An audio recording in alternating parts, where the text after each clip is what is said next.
Hello students, welcome back. After knowing how to write the electronic configuration, that is based on the Abbo's principle and the n plus L rule, let us consider further the Pauli's exclusion principle. Now, according to the Pauli's exclusion principle, no two electrons of an atom can have same set of 4 quantum number values. So note, it is an exclusion principle, means for one given electron there is exclusive set of quantum numbers, their values. So none of the electron of the same atom will have all the 4 quantum number values the same. It will be differing. Out of this one, the 3 quantum numbers like the n, L and m, these values may be same, but the spin quantum number S will be different for any 2 electrons of the same atom. So this is what exclusion principle means. It was introduced by Pauli's. So we call it as Pauli's exclusion principle. So you can remember, exclusively for an electron there is entirely different set of what? Values of the quantum number. 3 quantum numbers may be same, but the 4th quantum number is definitely different. Then let us look for one more thing here, degenerate orbital. Now what is this degenerate orbital means? Degenerate orbital means those orbitals which are having equal energy.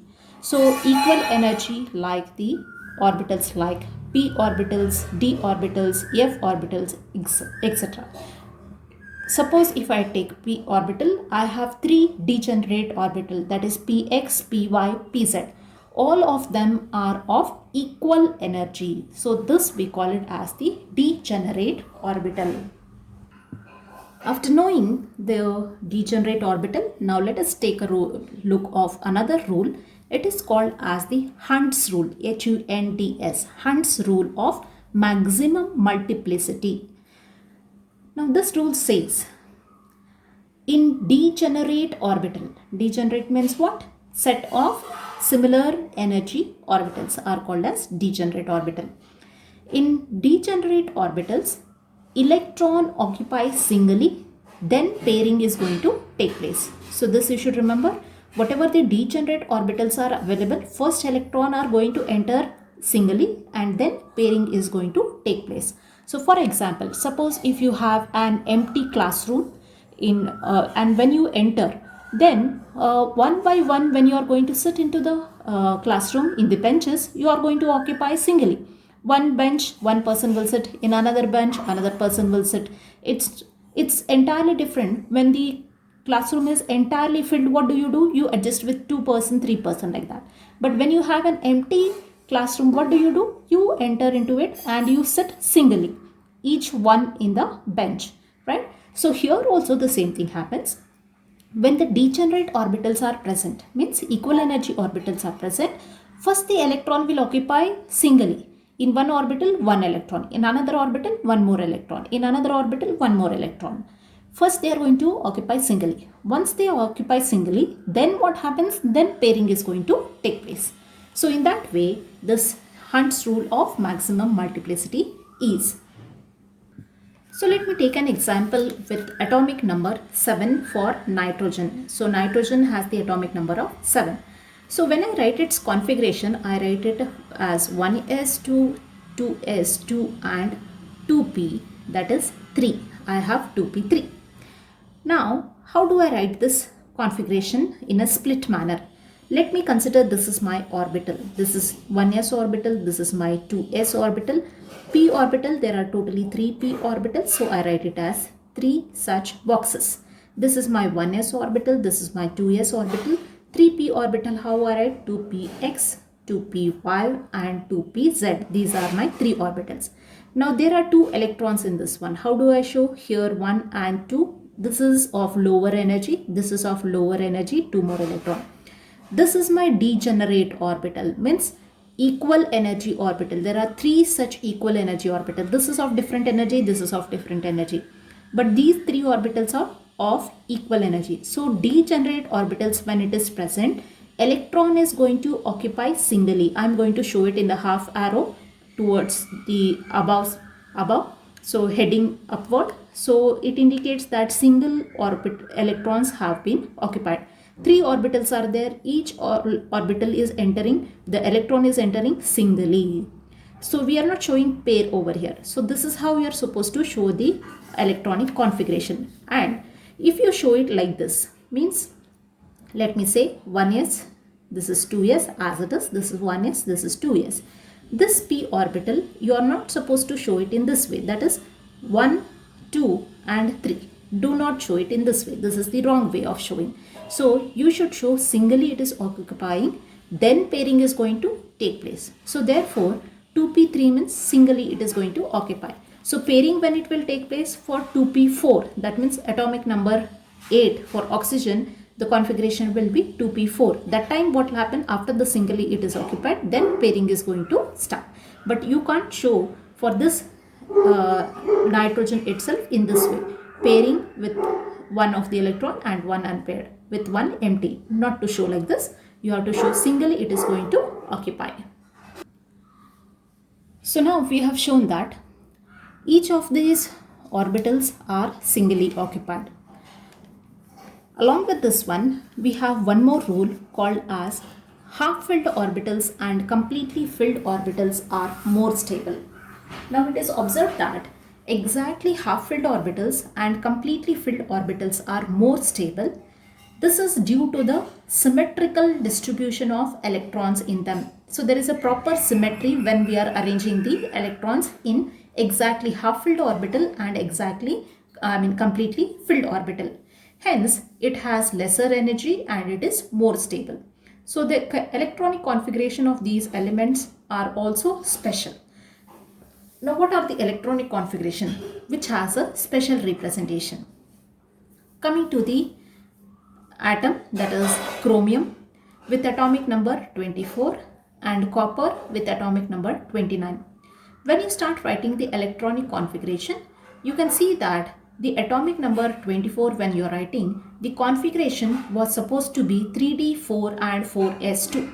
But instead of writing 3d4, 4s2, we write it as 3d5 and 4s1. One of the electron we are going to shift it over here and we write it as 3d5, 4s1. And why we write like this is, in this d orbital we get a d5 configuration which is exactly half-filled configuration. So therefore when you are writing what, suppose if you write for chromium with atomic number 24, what is the configuration you are going to write? You are going to write it as argon, and to this one you are writing it as 3d54s1.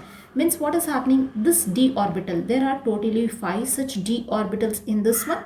So here what happens, exactly half-filled orbital you are going to get, and 4s orbital you will get one electron. So therefore because of the half-filled orbital, this configuration is more stable.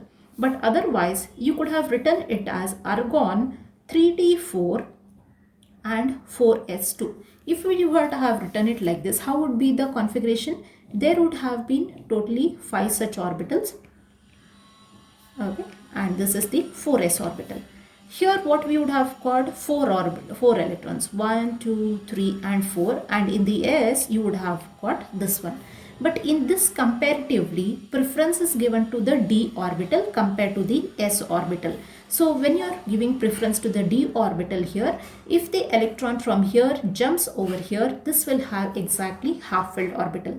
Therefore, it will compel the s orbital to give up one electron and it will become half-filled. This will also become half-filled. So therefore, completely filled and half-filled orbitals are more stable. This is with respect to the p orbital, d orbital and the f orbital. So now this is the configuration of what? Of chromium with atomic number 24. Similarly, let us take a look of atomic number 29, that is copper. So copper with atomic number 29 has the configuration of argon. This is 3d10 4s1. Instead of writing it as argon 3d9 4s2, just similar to that of chromium. This was supposed to be the configuration, but we do not write this configuration like this. We write it like this. Why? Because in this case, what happens? Here, completely filled orbitals will be there, 3d10. So totally there will be what? D10 configuration. So 1, 2, 3, 4, 5, 6, 7, 8, 9, 10. And you will have one 4s, right? So you see that there are completely filled d orbital. Therefore, this is more stable compared to d9 configuration. So in this d9 configuration, what do you have? You have it in this way. This is 1, 2, this is 3, 4, this is 5, 6, this is 7, this is 8, and this is 9. And in this one, you have 2 electrons. See, this is not exactly filled. Compared to S and D, we give preference to d orbital. If this is completely filled, it is more stable. So what we do, we shift one electron over here, and this will have a single electron, this will have the doublet. So therefore, this way of representation is right. So it is having a configuration as 3d10 4s1 and not as 3d9 and 4s2. This is because of exactly half filled orbital and completely filled orbitals are more stable. So in this way, we have the electronic configuration, especially for chromium and copper. So now, by knowing all these rules, we can write the electronic configuration of some of the elements. So let us take an example. So first one, let me take atomic number here, atomic number, then element and configuration.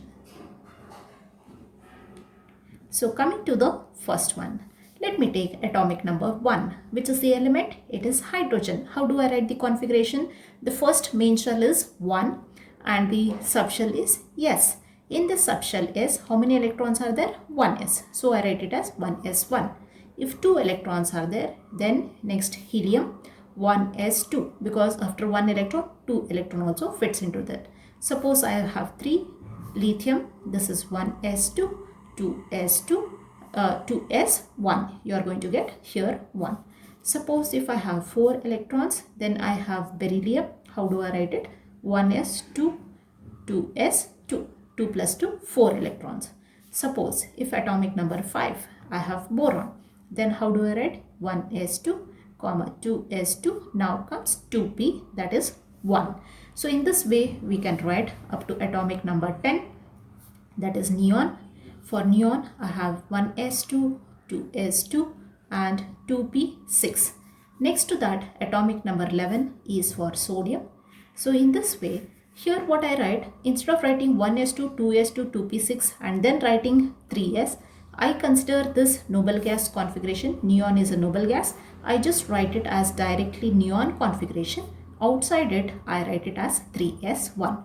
Or you can also repeat the same configuration in this way, 1s2, 2s2, 2p6 and 3s1. Either you can write it like this or you can write it like this. So in this way, you are supposed to write the electronic configuration of various elements.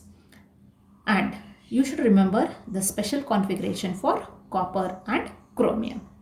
So in this way, we will be able to write the electronic configuration of some of the elements. So my dear students, so this will complete the chapter structure of atom. Further, we can discuss regarding the difficulties of this chapter in the class. Thank you.